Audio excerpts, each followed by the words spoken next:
Uma aula teórica de fisiopatologia. Semana que vem nós vamos fazer então uma aula prática com todos juntos, ok? Então, semana que vem, às 8 da manhã, a gente se encontra no laboratório de microbiologia e nós vamos realizar as práticas que a gente foi observando no decorrer da disciplina ali, quanto aos exames, né? Então, nós vamos fazer ali o VDRL, vamos fazer o VHS, PCR, proteína C reativa, o ASLO, tá? Então, vamos tentar desenvolver todas essas técnicas ali na próxima quinta-feira. Vocês já realizaram alguma dessas técnicas? Já fizeram o exame? Que eu me lembre, não. Não? Nenhuma? Prof, a aula de hoje você postou no portal? Acabei de postar. Ah, tá. Eu tinha acabado de entrar e não tinha achado. Vou entrar lá de novo. Tá certo. Tá, então, nós vamos trabalhar VHS, VDRL, ASLO, fator reumatoide e proteína C reativa, tá? Então, hoje a gente finaliza aqui o conteúdo com as viroses. Dia 26, então, nossa aula prática com todos juntos, tá? Não haverá divisão de turmas. E no dia 3, então, é a nossa avaliação oficial 2, ok? Então, vamos lá. Deixa eu compartilhar aqui o material. Que dia, prof, é a avaliação oficial? Dia 3. Ah, tá.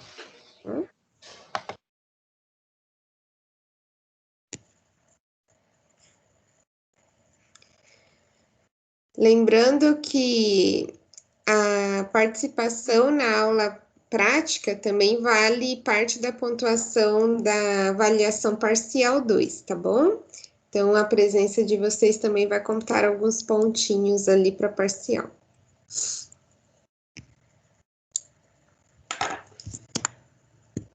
Vamos lá.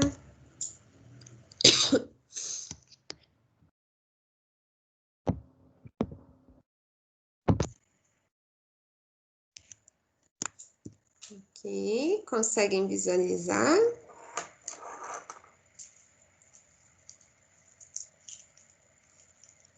Sim. Então, gente, nós vamos hoje trabalhar, né, ali a última sessão do livro didático, que vem falando sobre algumas principais viroses. É claro que existe muitas outras, né, mas eu procurei abordar ali com vocês as principais e o que vem trazendo no livro didático. E é aquilo que eu sempre mencionei para vocês, né? Então, como é uma disciplina MI, eu sempre faço a sugestão dos alunos fazerem a leitura antecipadamente. Se ficar alguma dúvida em algum conteúdo, em algum contexto da sessão do livro didático, tragam as dúvidas. Se tiver dúvida também na elaboração, né, na resolução de alguma questão do livro didático, tragam as dúvidas também em aula, tá? Por quê? Esse material que a gente prepara para vocês, os slides, é uma revisão ali, né, da sessão. Então, tem contextos que não vão ter que ter ali na sessão, tá? Então, na verdade, a disciplina MI é mais uma conversa, né? Vocês trazendo as dúvidas que vocês tiveram ali no decorrer da leitura, e aí o professor vai de forma mais didática mostrando em imagens, né, em apresentação do slide. Tá bom? Então, qualquer dúvida, podem perguntar. Vamos lá. Então, aqui eu separei algumas principais viroses, né, infecções virais. Nós falamos um pouco sobre a infecção pelo vírus do HIV na semana passada, mas eu achei importante ressaltar mais um pouquinho ali sobre essa virose, né? Então, a AIDS, que é a síndrome da imunodeficiência humana, hoje ela é denominada como SIDA, né? Então, essa sigla AIDS está caindo em desuso, a gente usa a sigla que é a SIDA, né? Então, essa infecção ocorre pelo vírus da imunodeficiência humana e a sua transmissão, né? Ela ocorre por contato ali direto, né? Com líquidos corporais que estão infectados. Então, por exemplo, o sangue, né, secreções vaginais, o esperma, o próprio leite materno, né? Então, o que é importante a gente ressaltar? Que quando uma mãezinha, né, tá ali no seu período gestacional, ela tem que ser acompanhada de perto, porque o vírus, ele tem a capacidade de atravessar a placenta e infectar o feto, né? Então, logo após o nascimento, é extremamente importante fazer toda a testagem sorológica ao bebê para observar se ocorreu, né, a transmissão a ele ou não. Então, quais são os sintomas, né, no paciente que apresenta essa infecção? Então, quando a fase aguda da infecção, o paciente vai apresentar febre, né, calafrios, dores musculares, pode ocorrer o aparecimento de ínguas na região aqui do pescoço, náuseas, vômitos, né? Então, são sintomas que refletem o que? A agressão ao sistema imunológico, e aí é bem característico esses sintomas. Então, importante ressaltar que essa infecção não tem cura, né? Porém, há um tratamento que impede a replicação do vírus, e esse tratamento, quando seguido corretamente, o paciente ele tem uma vida normal, né? Então, ele tem uma rotina normal, assim como os demais pacientes que não apresentam a infecção, né? Por impedir essa replicação do vírus e ali ele não estar propenso a outras infecções, né? Outras patologias, ok? Então, qual que seria a profilaxia, né? A forma de evitar esse contato com o vírus da imunodeficiência humana. Seria educação sexual, né? O uso de preservativos, nos bancos de sangue, hoje a gente observa que tem um controle muito rígido, né, quanto às testagens sorológicas, para evitar, né, ao máximo essa transmissão de algumas partículas virais ao paciente do receptor, né? Utilizar sempre materiais descartáveis, né? Então, no âmbito cirúrgico e odontológico, sempre esterilizar bem todos os materiais. E na paciente que ela é soropositiva e ela está no período de amamentação, ela deve evitar, né, a amamentação, porque, como foi dito, a transmissão ocorre, né, por contato de líquidos corporais. E através do leite materno, a mãe pode passar partícula viral para o seu filho.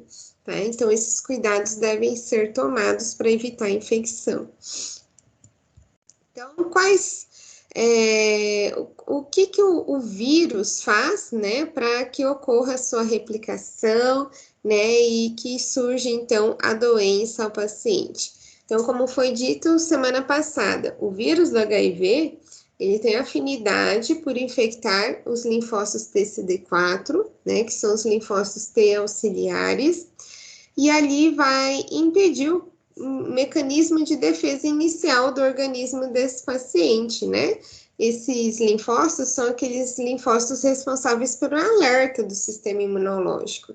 Então, sempre que tem uma invasão de uma estrutura estranha, né, esses linfócitos que vão acionar todo o sistema imunológico. Então, se esses linfócitos eles estão sendo agredidos, há um comprometimento, né, desse sinal de alerta do nosso organismo. E ali, né, com a infecção do vírus a esse linfócito, vai provocando a morte dessa célula, né, e aí começa a surgir o que a gente chama de doenças oportunistas, né? Então, quais são essas doenças oportunistas, né, que mais frequentemente acomete o paciente com a síndrome da imunodeficiência humana? A tuberculose, né, a candidíase, pode ter o surgimento ali de células cancerígenas, o paciente desenvolver pneumonia, né? Então, é dito que os pacientes que são portadores do HIV, muitos não vão morrer pela AIDS, né? Pelos seus sintomas próprios do HIV, e sim em frente, né, a infecções oportunistas. Então, se o paciente não tem um mecanismo de defesa íntegro, né, ele vai adquirir outras patologias, outras infecções, e aí o paciente, ele pode padecer dessas outras infecções, e não propriamente, né, da síndrome da imunodeficiência. Ok? Então, olha só, como esse vírus ele é esperto, né? Então, como que é um dos mecanismos de defesa dele? O vírus, ele pode adentrar, né, ao linfócito TCD4 e já iniciar a morte desse linfócito, né, provocar essa morte, que seria ali o ciclo lítico, né?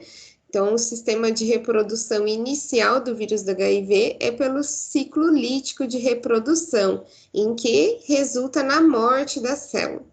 Porém, esse vírus ele pode ficar escondido no cromossomo do linfócito TCD4 e ali não apresentar alteração nenhuma no organismo do paciente. Então, esse paciente ele pode ficar por anos, né, ali com esse vírus escondido, ele não vai ter alteração nenhuma no seu organismo, não vai ter alteração no sistema imunológico, e a partir ali de um certo tempo, não se sabe bem o porquê, esse vírus, né, ele pode se replicar, ele começa a ter um início de replicação, né, e aí o paciente começa a ter o comprometimento do sistema imunológico. Tá? Então, esse período, né, de latência ali que o vírus fica escondido no cromossomo pode durar cerca de 10 anos. Então, imagine, o paciente foi infectado hoje e só em 10 anos vai começar a surgir ali essa agressão ao sistema imunológico e por vezes o paciente nem vai se recordar, né, em que momento, quando que poderia ter sido infectado, né? Então, o vírus ou ele pode já iniciar o seu processo de replicação ou ele pode ficar ali escondido no cromossomo por anos e anos, né? Então, todo o HIV positivo, conhecido como soro positivo, é um aidético? O que vocês pensam acerca disso? Será que todo paciente soro positivo, ele é aidético? Então, o que seria aidético, né?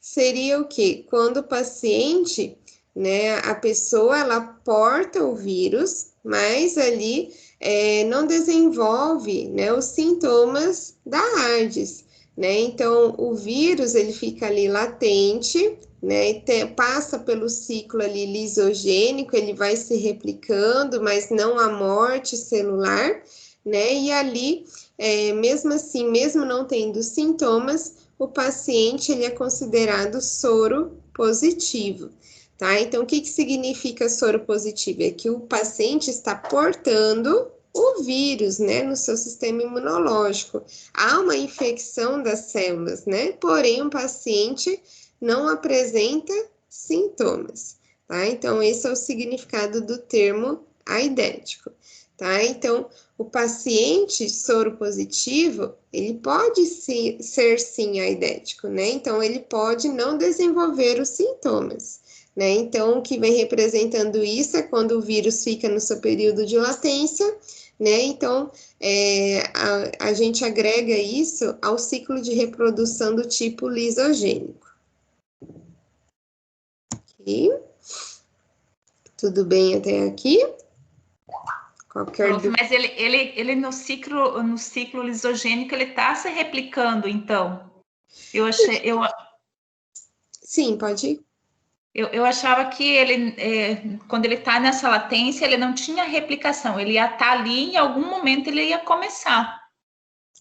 É que o que acontece, né? No ciclo lisogênico, a partícula viral, ela fica ali, né, escondida no cromossomo da célula hospedeira.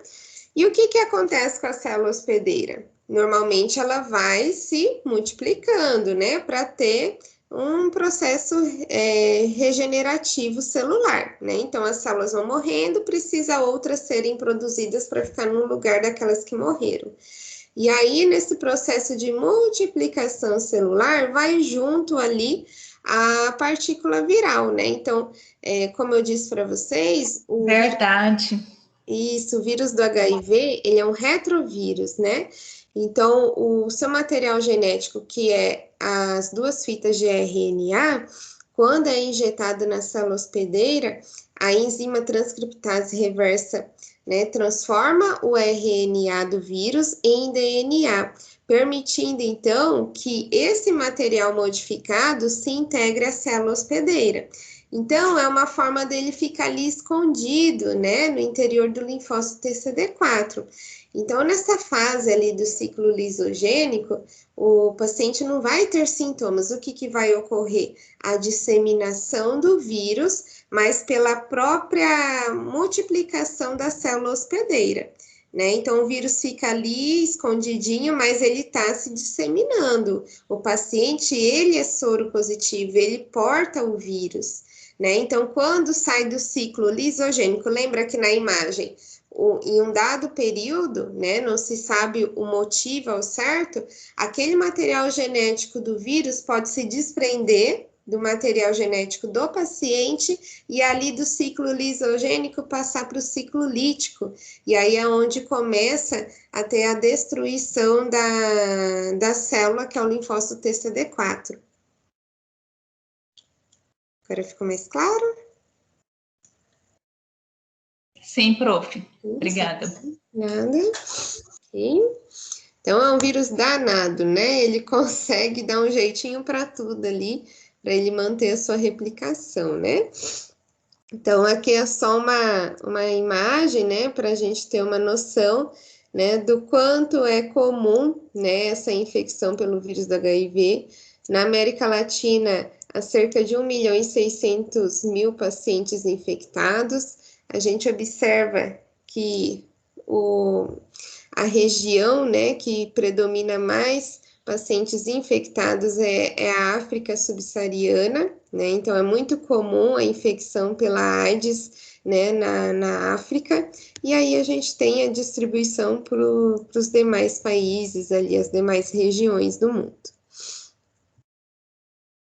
Ok, então acho que sobre HIV, acho que agora ficou mais claro, né?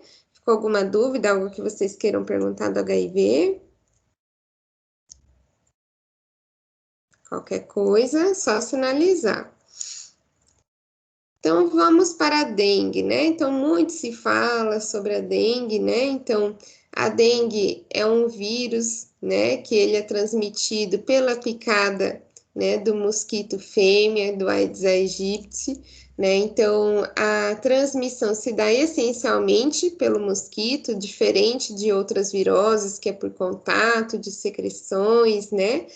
E ali, né, a dengue, ela se torna muito preocupante quando ela evolui para um estado hemorrágico, né? Então, a gente sabe que o vírus da dengue, ele tem afinidade pelo tecido hepático. Então, ao provocar, né, lesões no tecido hepático, processo inflamatório, pode fazer com que esse fígado, ele não produza de forma adequada os fatores da coagulação. E aí o paciente começa a ter quadros hemorrágicos, né? Então, aos pequenos vasos que têm uma maior fragilidade, né? Então, como não há fator de coagulação sendo produzido de forma adequada, quando esses vasos se rompem, podem surgir sangramento, né? Na pele do paciente, nas mucosas, em órgãos internos. Então, por isso, a gente fica muito atento, né, a contagem ali das plaquetas, né, observando os sintomas do paciente para constatação, né, se há um início ali de processo hemorrágico, né? Então, há pacientes que quando evoluem para um processo hemorrágico, eles podem entrar, né, no estado de óbito. Então, a gente precisa ter um cuidado redobrado ali. Então, o tratamento, ele consiste somente, né, em aliviar os sintomas do paciente. Então, a maioria das doenças virais, né, então, não há cura, é o próprio organismo que se encarrega de tentar eliminar aquele vírus, e o tratamento é basicamente no quê? Né, em melhorar os sintomas do paciente, né, em tentar estabelecer, né, a condição normal ali para que o paciente não sofra muito com os sintomas, ou ainda há tratamentos que impedem, né, que diminuem o processo de replicação do vírus. Então, com relação à dengue, o tratamento é apenas sintomático, né, para aliviar os sintomas desse paciente. Como todo mundo sabe, né, então a profilaxia se baseia na eliminação dos criadouros do mosquito, né, evitando ali que a água fique parada, acumulada em objetos, principalmente nessa época da chuva, né, que começou agora. Então, a gente se atentar, né, e se em algum lugar da nossa casa há objetos que acumulem água, a gente sempre retirar esse excesso de água, né? Antes se falava que o mosquito ficava somente em água limpa, né? E não, hoje a gente observa que ele consegue, né, se proliferar em água suja também, né? Então a gente precisa estar mais atento ainda. E utilizar sempre inseticidas, repelentes para tentar eliminar também o contato com o mosquito. Então aqui nós temos os principais sintomas da dengue, né? Que são febre alta, né, que pode surgir de forma súbita, dores nos olhos, dor na cabeça, a gente fica com dor nas juntas, né, o corpo todo dolorido, a gente não tem vontade de se alimentar, tem falta de apetite, e aí quando vai chegando próximo ao fim da virose, vai surgindo ali as manchas avermelhadas pelo corpo, e essas manchas, elas causam um prurido muito intenso, né? Então, o paciente sente muita coceira, né, referente a essas manchas que vão surgindo. E aí se caracteriza por uma fase ali final, né, da virose. Então, aqui vem demonstrando, olha só, um hematoma, né, de um paciente com dengue hemorrágica. Então, como o processo de coagulação sanguínea está comprometido, né? Com o rompimento de pequenos vasos, vai surgindo extravasamento de sangue na camada interna ali da pele, né? E formando esses hematomas. Então, sobre a catapora, né? Conhecida como varicela. O agente etiológico é a varicela zoster, né? Então, como que se dá a transmissão da catapora? Né? Acho que já muitos sabem, né? Pelas vias aéreas, né? Então, através, né, da cavidade oral, da cavidade do sistema respiratório, por contato de pessoa com pessoa, ou até mesmo em contato com objetos contaminados, né, com o vírus. Então, a transmissão é muito fácil, né, de ocorrer. Lembrando que, uma vez que o paciente adquiriu o vírus, né, da varicela zoster, ele não vai sofrer novamente com os sintomas, né? Então, quem já pegou catapora, não pega novamente, né? Não precisa ter o receio de chegar próximo a um paciente contaminado, né?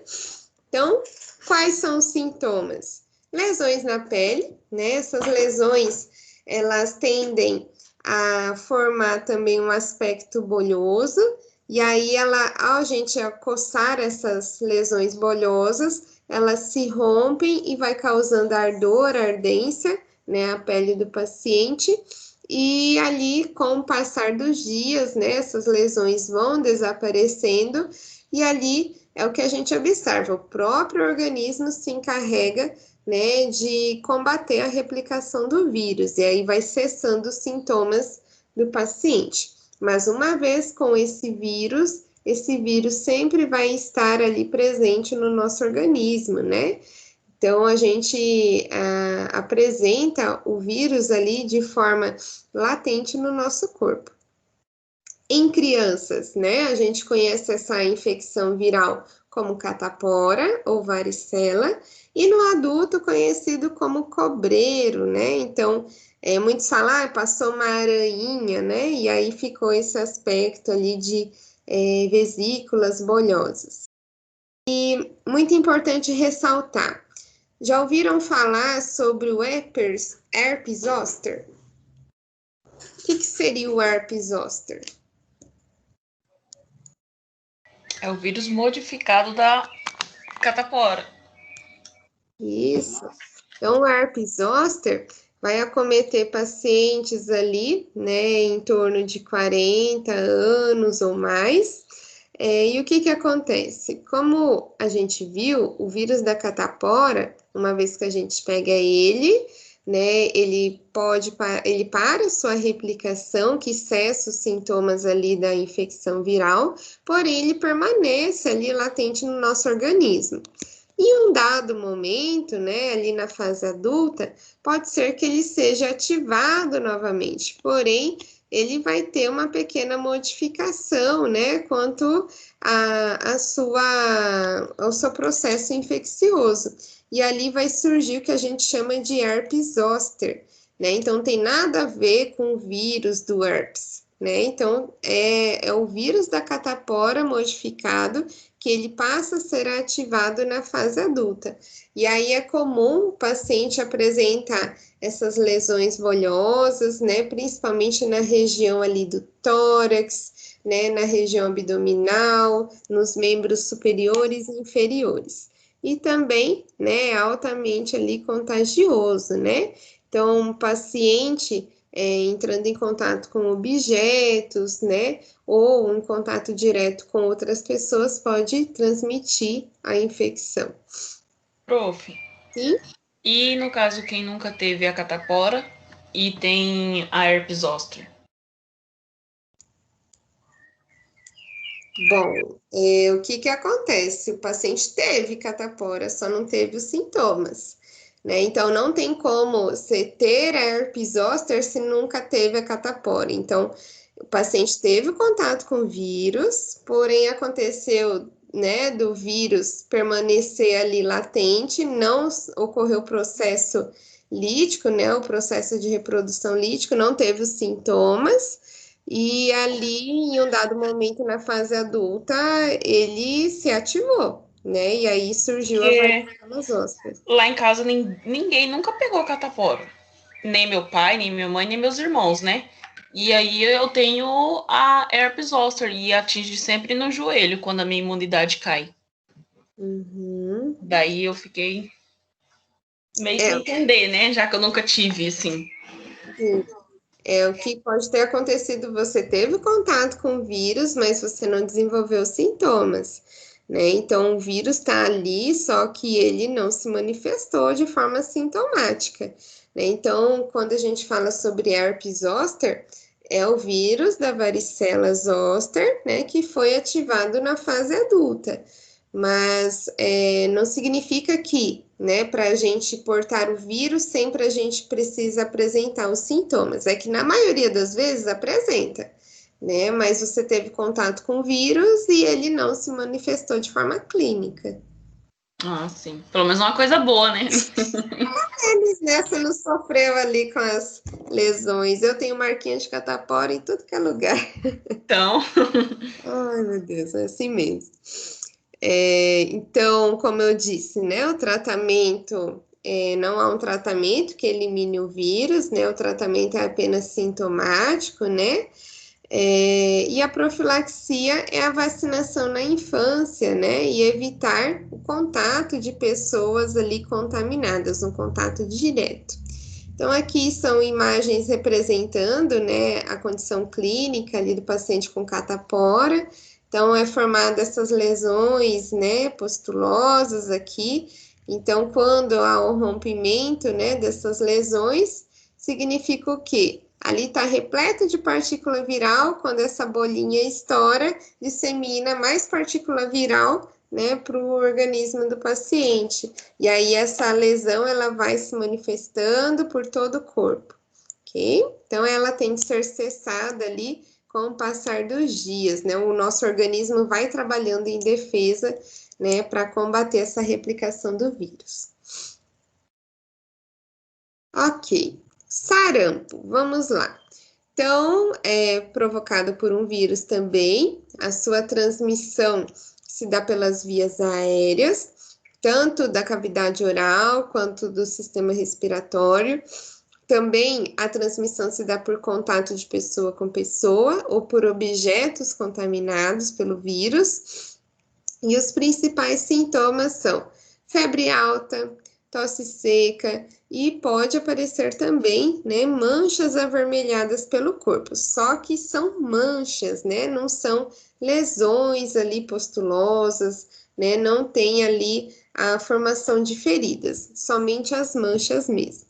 Então, não há cura, né? O organismo vai tentando trabalhar de forma a impedir a replicação do vírus, e a forma de evitar, né, o surgimento ali do sarampo é através da vacinação na infância, né? Então, nós temos a vacina tríplice viral, que ela protege contra o sarampo, contra a cachumba e a rubéola, né? Então, com essa vacinação, a gente tem a proteção contra esses 3 tipos de vírus. Então, aqui vem demonstrando, né, as manchas avermelhadas, né, que correspondem à infecção ali pelo sarampo, ok? E falando sobre a cachumba, né? Então, também faz parte, né, da vacina tríplice viral. Então, o vírus da cachumba, né, ele tem uma afinidade pelas glândulas parótidas, né, por essas glândulas salivares. E aí, quando há infecção pelo vírus, né, essas glândulas elas ficam aumentadas, né? Então, é possível observar lesões protuberantes, né, alguns caroços nessa região aqui cervical, próxima aqui à mandíbula. Então, a transmissão se dá também, né, por contato de pessoa, com objetos contaminados, e raramente, né, o vírus ali da cachumba, ele vai acometer o sistema nervoso e a região dos testículos, né? E é o que muitos pacientes, né, comentam, né? Mas é um mito. Ai, o menino tá com cachumba, ele não pode brincar, não pode pular, senão a cachumba vai descer para os testículos, né? Então, eu acho que foi muito comentado isso, né? Por pais, por avós, né? E não tem nada a ver uma coisa com a outra, né? O que que acontece? O vírus, ele tem uma grande afinidade pelas glândulas parótidas, mas pode ser que ele também, né, acometa o sistema nervoso central e os testículos. Então, vai depender, né, da afinidade daquela partícula viral em ocorrer a transmissão em uma determinada região ou outra. Então, não significa que o paciente realizando alguma atividade física daqui da glândula parótida vai passar para a região sacral, né? Então, isso é um mito, né? Então, não é verdade. Então, pode deixar as crianças brincar. Então, aqui é uma imagem representando, né, uma criancinha com cachumba. Então, olha só, há um aumento, né, da glândula parótida, pode ter aumento também das glândulas sublingual, né, e submandibular, mas ele ataca preferencialmente a glândula parótida. E aí, essa glândula, ela começa a ter um processo inflamatório, né, e o paciente tem essa protuberância ali, né, essa elevação nessa região aqui da glândula. Tudo bem aqui com cachumba? Já ouviram esse mito que a criança não pode pular, não pode brincar? Prof, a gente ouvia que, na verdade, era uma forma dos pais deixar as crianças em repouso, eu acho, né? Mas eu já ouvi, sim, porque acabava assustando, né? Fala, sossega, menino, me dá um descanso.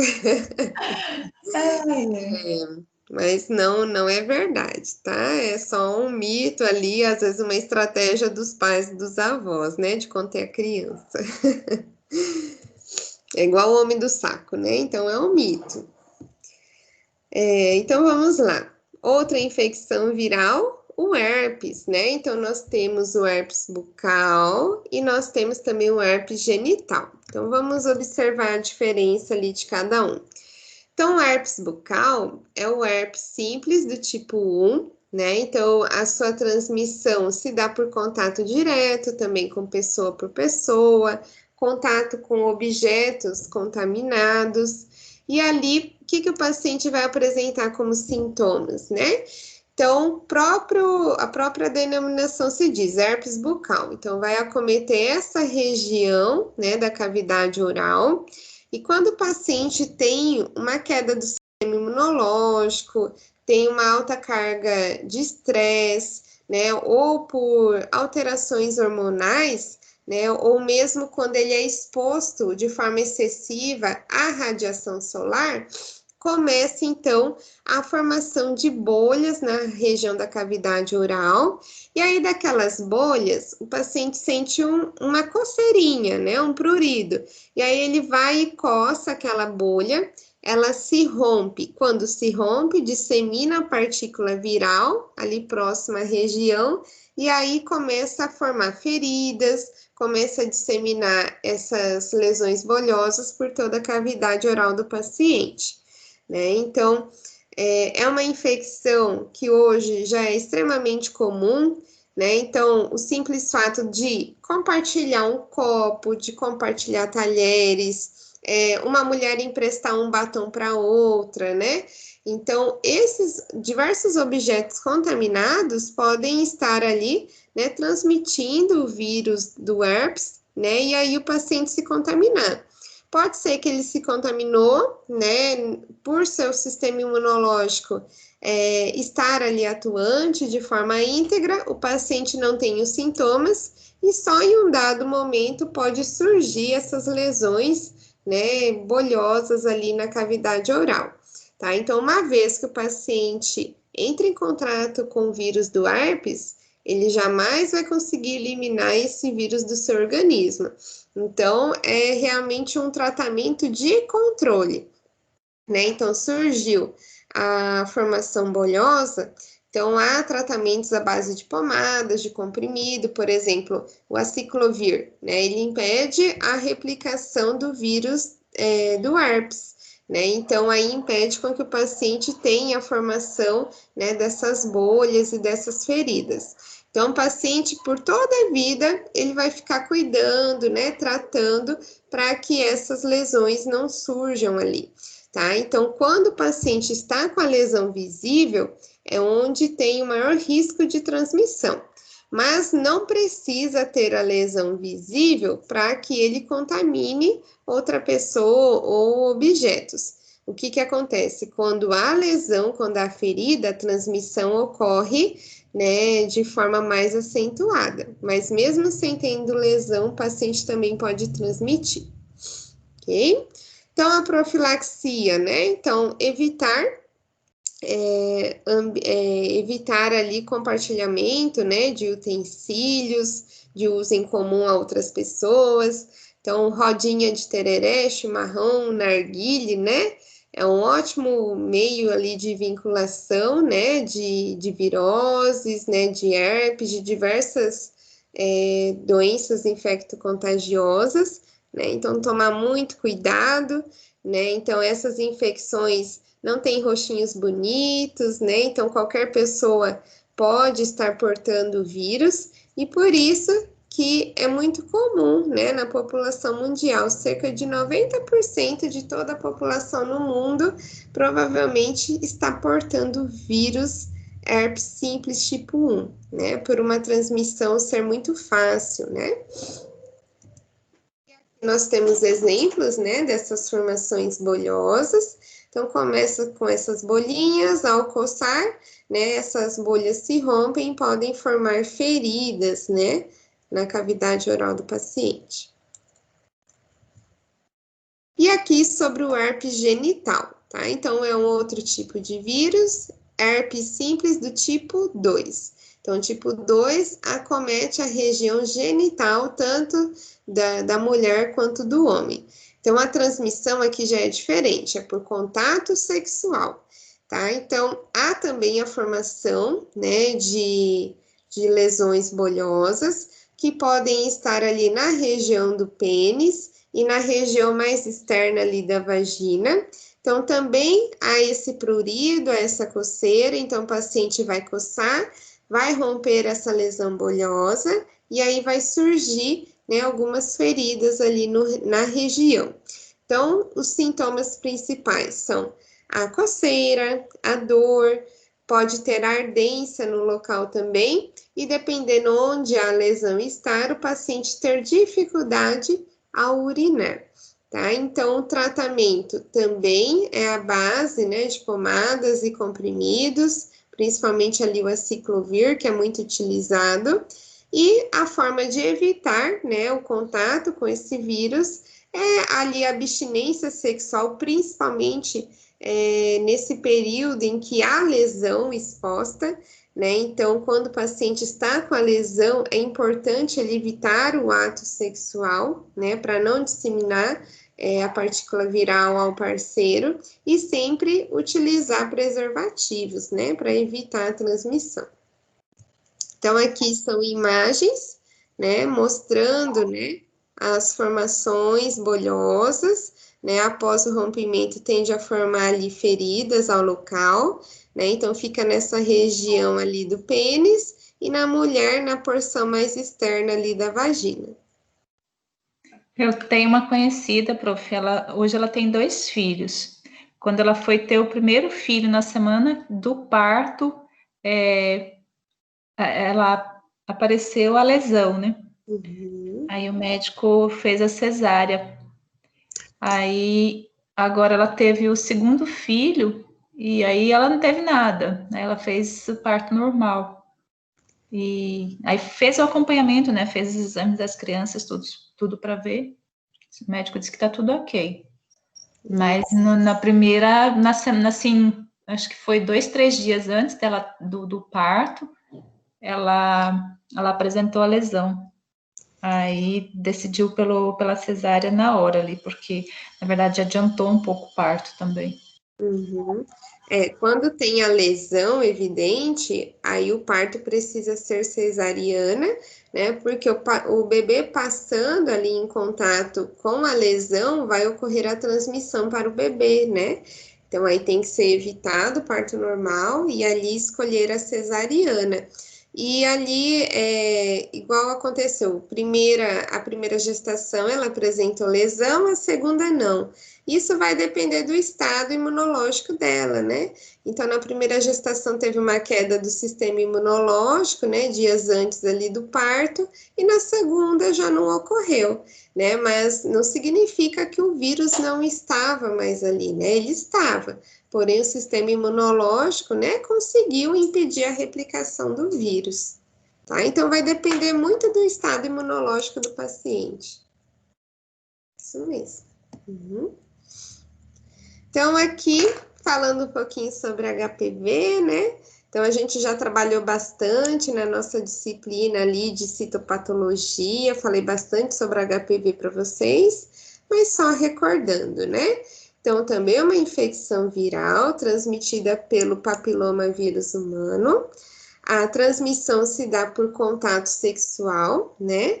E as lesões, né, são por vezes evidentes, né? Então, como vocês viram, o vírus do papiloma humano, ele tem vários tipos de vírus, né? São cerca ali de 150 tipos de vírus do HPV. Então, cada tipo de vírus, né, vão acometer uma região do organismo do paciente. E muitos, né, vão estar presentes no organismo do paciente, mas não vai desenvolver sintomas a eles. Então, há tipos, né, de HPV que vão proporcionar o surgimento de lesões verrucosas, né, na pele do paciente, e outros, né, que seria ali o tipo 6, o 11, o 16, né, que vão provocar o câncer do colo do útero. Então, dependendo do tipo de vírus da HPV, ou ele vai ter um cursor benigno, ou ele pode apresentar uma lesão, né, que vai comprometer ali a cervix do paciente, tá? Lembrando que as lesões, a transmissão, a lesão verrucosa, a transmissão se dá por contato direto, tá? E essas lesões, elas não estão somente na região íntima do paciente. Então, essas verruguinhas que a gente observa, né, na pele, em qualquer região do nosso corpo, é infecção pelo HPV, né? Porém é de origem benigna. E aí, se a gente tiver o contato, né, com o paciente com essa verruga, e eu entrar, por exemplo, em contato direto, pode ocorrer a transmissão e eu começar a apresentar a verruga também, tá? Então, é um contato direto, abraçando o paciente, entrando em contato com aquela lesão verrucosa, pode ocorrer a transmissão a mim e eu começar a ter a formação ali de lesões verrucosas também, tá? Porém, não é nada, né, sério, nada preocupante. Se não for incômodo, o paciente não precisa fazer a retirada das verrugas, ou se for algo que realmente incomoda ele, né, o médico pode fazer uma cauterização ou uma retirada ali simples cirúrgica daquela lesão verrucosa, tá? Então, toda a verruguinha que a gente tem na nossa pele, na nossa mucosa, é representada ali pela infecção do HPV, tá? Só que é o tipo do HPV que é benigno, tá bom? E ali o HPV que provoca lesões no colo do útero, né, que provoca o câncer do colo do útero, são os tipos ali patogênicos, né, que não são benignos. Então, o HPV, né, ele pode infectar, né, a paciente e ele também ficar nesse período de latência. Então, hoje, se a paciente for contaminada pelo vírus, pode demorar ali cerca de anos para que surja a lesão no seu colo do útero. Então, por isso que é importante fazer um acompanhamento pelo menos uma vez ao ano, coletando preventivo, né, que é conhecido como Papa Nicolau, e aí a gente ir verificando, né, se há surgimento de alguma lesão ou não.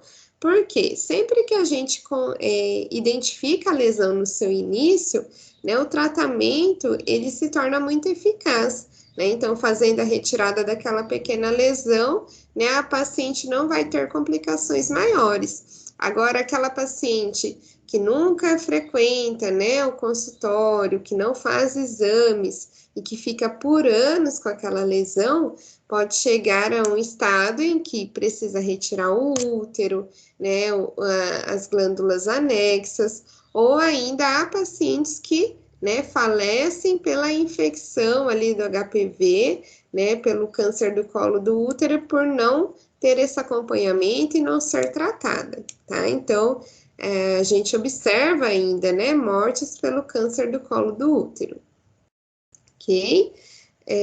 Então, a forma, né, de evitar é o uso de preservativos, né, na relação sexual, fazer acompanhamento periódico, né, ao ginecologista, sempre visando fazer a coleta do preventivo pelo menos uma vez ao ano.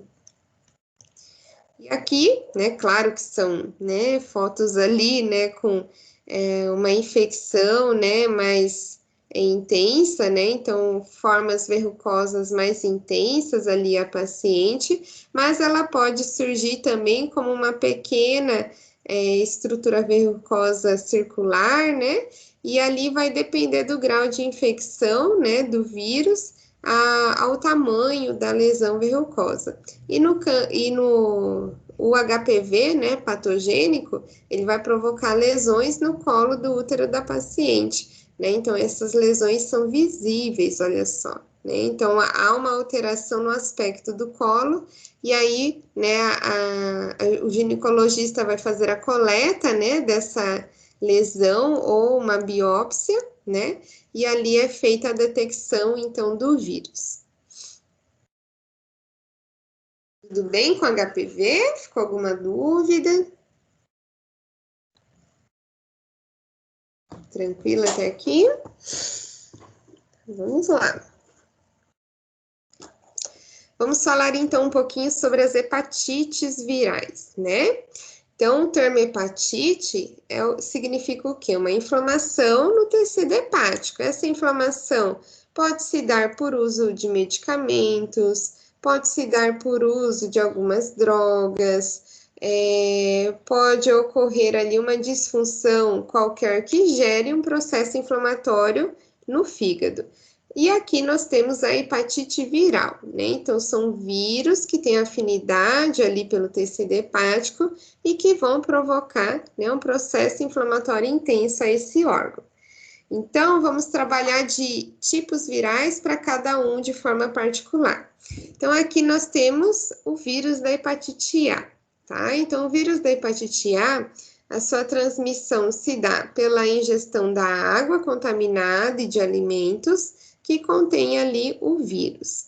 E aí o paciente, ele vai apresentar como sintomas, né, um processo inflamatório no fígado, acompanhado de febre, olhos e pele amarelado, que a gente denomina como icterícia, né, que nada mais é do que um excesso de bilirrubina que começa a se depositar na mucosa e nos tecidos. E aí o paciente pode apresentar também náuseas e vômitos, tá? Então, o vírus da hepatite, uma vez que a gente apresenta esse vírus no nosso organismo, ele não é eliminado. A gente tem um controle sobre a replicação dele, porém ele sempre vai permanecer ali de forma latente. Então, a medicação, né, utilizada é para reduzir os sintomas, né? Então, a medicação não vai eliminar o vírus, tá? E é o próprio sistema imunológico que tende a impedir esse processo de replicação. Então, quais são as medidas, né, para a gente evitar esse contágio com o vírus da hepatite A? São educações sanitárias, né? Então, ter um bom saneamento básico, eu ter ali uma água com qualidade, né? Os alimentos sempre bem higienizados. Quando eu for viajar, tomar cuidado onde eu vou me alimentar, qual água que eu vou beber, né? Então, há regiões em que tem uma incidência muito grande, né, da infecção pelo vírus da hepatite A. E se eu for para essa região, tomar muito cuidado, né, quanto a essa transmissão. Então, aqui são algumas características, né, do paciente com hepatite A. Então, olhos e pele amarelado, né, então há um comprometimento, né, do seu estado de saúde, o paciente tem febre, náuseas, né, então são alguns sintomas característicos da hepatite A. Aqui nós temos a hepatite do tipo B e do tipo C. Tá? Então, a transmissão já é diferente, é por contato de sangue de pessoas contaminadas, tá? Então, pode ser através do contato sexual, transfusão sanguínea, né? O que hoje não é tão comum devido, né, aos exames que são realizados serem altamente sensíveis, e ali também compartilhamento, né, de alguns utensílios, como seringas, materiais pérfuro-cortantes. Então, a hepatite C, né, ela é uma das mais preocupantes, né? Então, muito se fala da hepatite B também, porém, a hepatite B, nós temos uma vacina contra a hepatite B. Já contra a hepatite C, não há vacina ainda para proteção contra esse vírus, né? Então, por isso que a gente se preocupa tanto com a infecção pela hepatite C. E quando a hepatite C ela não é tratada, ela pode evoluir rapidamente com um quadro de cirrose, né? E o paciente começar a ter necrose no tecido hepático e ter um comprometimento muito grande desse órgão. Então, quais são os principais sintomas, né, da infecção tanto pelo vírus da hepatite B quanto a C? Então, o paciente vai ter uma inflamação no fígado, é muito comum dores de cabeça e por todo o corpo, a pele e os olhos vão estar amarelados também e o paciente vai apresentar náuseas e vômitos. Então, observem que os sintomas são muito semelhantes, são praticamente idênticos, né? E somente o exame laboratorial, né, é capaz de distinguir qual o tipo de hepatite que aquele paciente está portando, ok? Então, a replicação, o tratamento, ele é utilizado à base de medicamentos, né, para inibir a ação do vírus, para inibir a sua replicação e também contra ali, né, os sintomas apresentados. Então, a vacina, ela existe apenas para a infecção da hepatite B, E uma forma profilática é o uso de preservativos, né, o controle intenso na qualidade do sangue e dos derivados que são disponíveis ao receptor, né? E a utilização ali sempre de materiais pérfuro-cortantes de forma individual ou que sejam devidamente esterilizados. Essa ela fica latente também, prof? Não. Não, né? O organismo, ele, por vezes, ele consegue eliminar o vírus da hepatite, tá? Em algumas situações, ele pode, sim, ficar latente, mas o que a gente observa? Que há uma resposta de memória, né? Então, nós temos diversos marcadores para hepatite, né? E ali a gente, quando vai fazer verificação se o paciente já teve contato com o vírus da hepatite, a gente utiliza ali marcadores sorológicos para identificação de anticorpos específicos. Mas o nosso organismo, ele tende a eliminar o vírus da hepatite, impedindo a replicação viral e posteriormente a sua eliminação. Ok? Então, aqui nós temos, né, um paciente normal, né? Então, olha só que fígado bonito, né? Um aspecto saudável. E aqui um fígado com cirrose, né? Então, a gente observa grande parte do fígado necrosado, né? Com formação ali de tecido fibrótico. E ali o paciente começa a ter uma disfunção total, né, de todos os componentes que são produzidos no fígado. O paciente vai ter um acúmulo excessivo de bilirrubina nos tecidos, né, e ali o quadro de cirrose pode surgir por diversos tipos de hepatite, mas também pode ocorrer frente principalmente à infecção da hepatite B e da C. Tudo bem até aqui? Com hepatite. Faltou algum tipo de hepatite? Aí tem um monte, né, prof? Tem um monte, né? Então, assim, as que mais são evidenciadas no Brasil são a hepatite A, B e C, tá? Por isso que eu reportei elas aqui. Nós temos a hepatite D também, né? Que é uma infecção que ocorre um tropismo, né, viral. Então, só tem hepatite B o paciente que já entrou em contato com a hepatite. Só tem hepatite D o paciente que entrou em contato com a hepatite B, tá? Então, pode ocorrer uma situação de co-infecção, né? Ou seja, o paciente já teve a B e aí em contato com o vírus da hepatite D, ele tem, então, essa infecção novamente, ou o paciente, por azar, ter o contato de forma conjunta com os dois vírus ao mesmo tempo. Então, o vírus da hepatite B e o vírus da hepatite D vão infectar de forma conjunta e simultânea o organismo do paciente. Tá? Então, se o paciente não tem contato com o vírus da B, ele não vai ter infecção pelo vírus da hepatite D. Tá? Então, é uma infecção conjunta.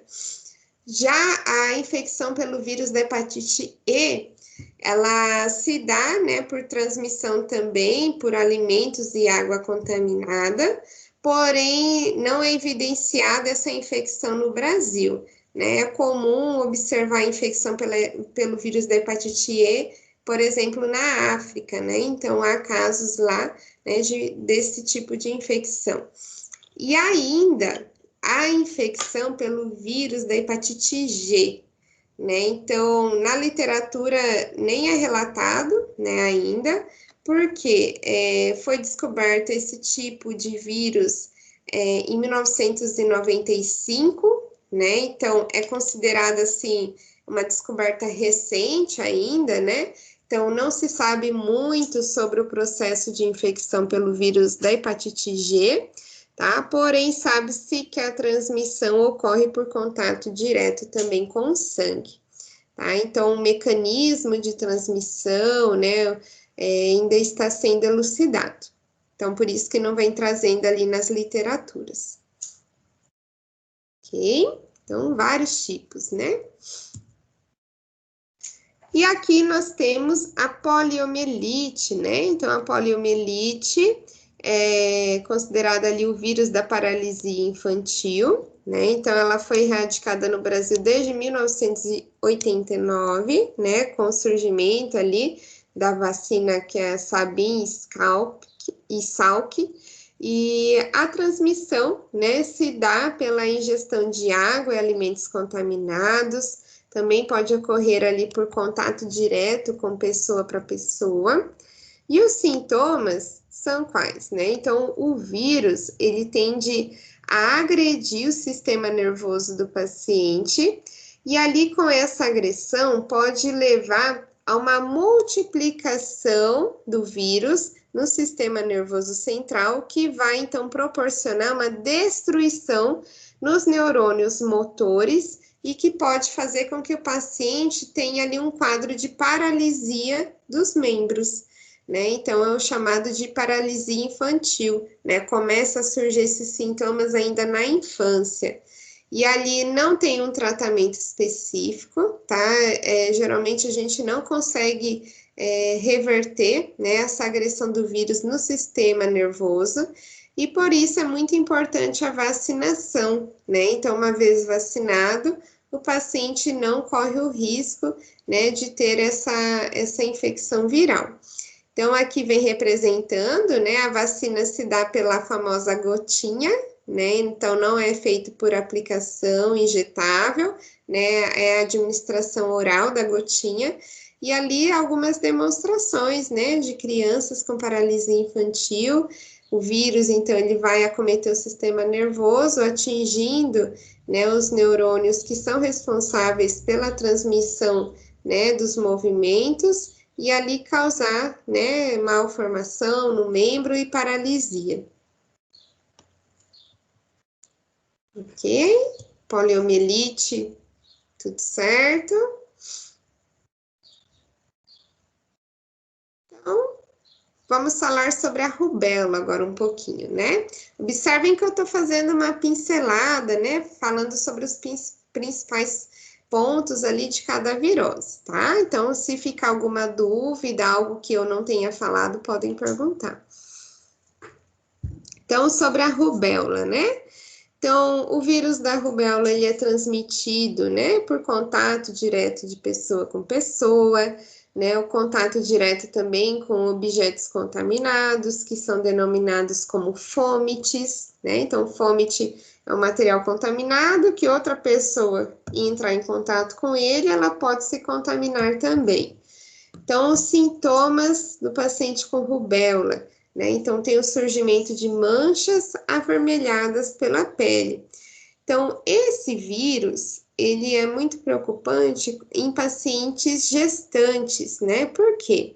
Se a paciente gestante, ela é portadora do vírus da rubéola, esse vírus tem a capacidade de atravessar a placenta e infectar o feto, né? Então, uma vez o feto infectado, pode provocar cegueira, surdez ou ainda retardo mental a essa criança, tá? Então, por isso que é feito todos aqueles exames do pré-natal. A paciente, quando descobre que ela está grávida, ela precisa tomar todas as vacinas, né, para evitar esse contágio com o vírus e evitar complicações ao bebê, tá?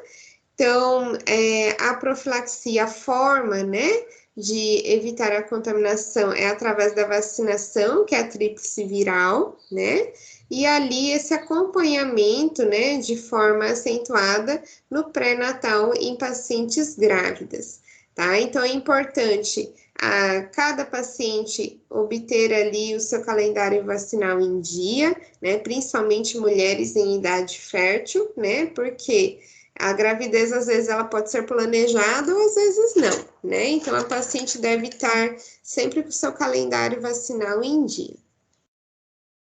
Então, ali vem demonstrando, né, as manchas avermelhadas na pele, né, que são sintomas característicos da rubéola. E aqui um bebezinho, né, que ele nasceu cego, né, por uma complicação, né, pela infecção ali do vírus da rubéola. Tudo bem até aqui, então? Bela, ok também? Ok, prof. Então, vamos para a gripe, né? Muito comum. É só ter uma mudança ali climática, a gente já fica ali gripado, né? Então, é muito comum. Então, o vírus é o vírus da influenza, né? Então, a forma de transmissão se dá por contato de pessoa com pessoa, objetos contaminados, né? Então, a transmissão, ela é muito fácil de ocorrer e o paciente vai ter como sintomas febre, calafrio, dores de cabeça, dores muscular. Então, quando o paciente está gripado, ele fica realmente debilitado. Ele não consegue desempenhar suas funções diárias como costume, né? Precisa ali do afastamento do seu serviço, né? E o tratamento é a base de medicamentos para aliviar os sintomas. Então, o medicamento, ele não vai eliminar o vírus, né? Uma vez a gente portando o vírus, né, da gripe, a gente não consegue eliminá-lo, né? A gente consegue diminuir os sintomas. Tá? Então, o nosso próprio organismo que vai trabalhar para nos defender contra esse ataque viral. Tá? Então, aqui eu pergunto para vocês, qual que é a diferença, então, de gripe para resfriado? Nós tivemos uma disciplina que a gente trabalhou bastante, né? Qual que é a diferença de gripe e resfriado mesmo?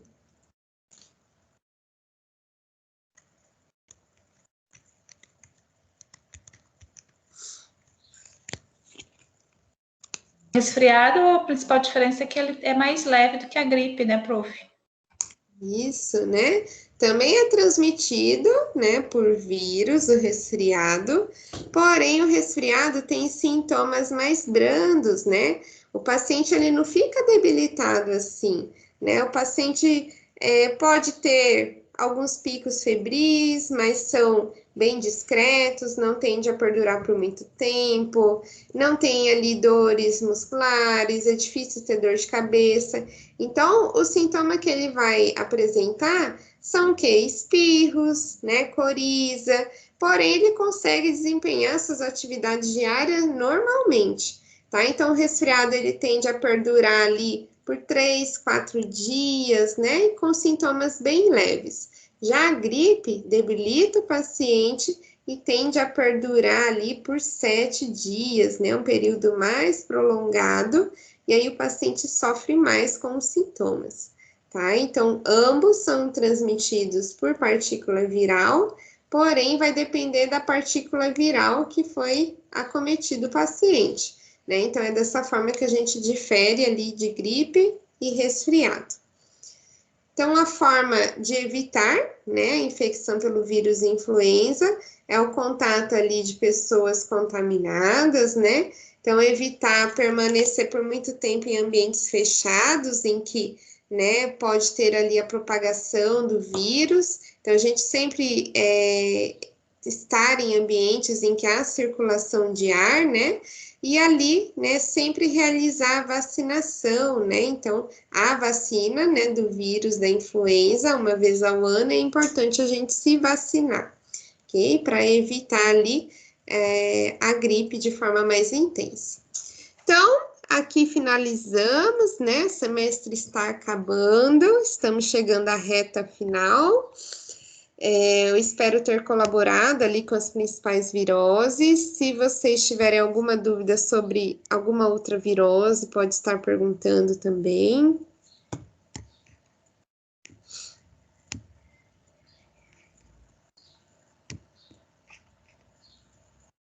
Tudo certo? Alguma dúvida?